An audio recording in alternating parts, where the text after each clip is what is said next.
can summarize the key takeaways of the European stress test in three words. Mission accomplished, but. Mission accomplished because it met the three objectives of the test. Number one, transparency, provided 13,000 data points by bank around the risk and capital drivers of each institution. Number two, balance sheet repair. European banks raised about 200 billion last year and about 60 billion in equity. So balance sheets have been repaired, preempting the exercise. And then number three, market confidence, to be seen, but certainly the exercise we believe is credible. The but comes because the capital debate is not over.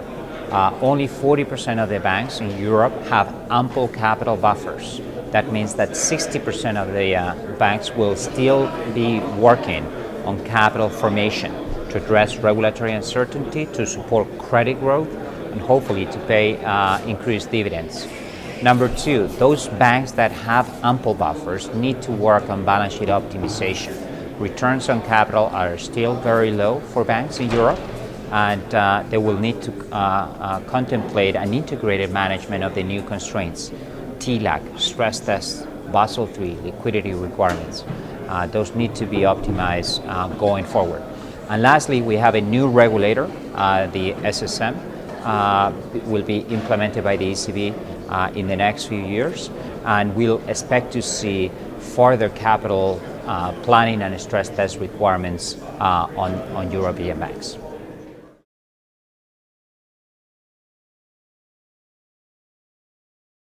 So how does the exercise compare to the US? We believe the overall impact is comparable to the US exercise. European banks had a capital impact in this test of around 340 basis points compared to 390 basis points for the US banks. Now, if you look just at the GSIBs, the European GSIBs versus the US GSIBs, European GSIBs get 230 basis point impact on the stress. US banks get double that impact, 460 basis points. Why is that? Combination of three factors. Number one, scenarios were slightly more severe in the US, and that could be a message for European banks. The severity of the scenarios could go up in the future. Number two, the Fed has their own models.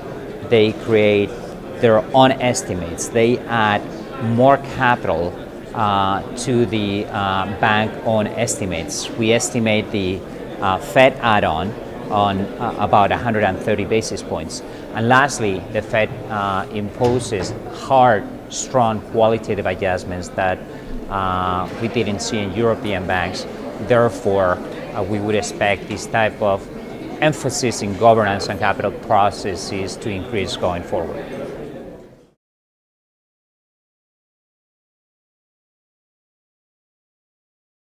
When we look at the results of the stress test for European banks, we can see that bank restructuring is not over. Why do I say that? We still see high non-performing loan countries like Greece, Ireland, Cyprus, Italy, with needs of deep bank restructuring.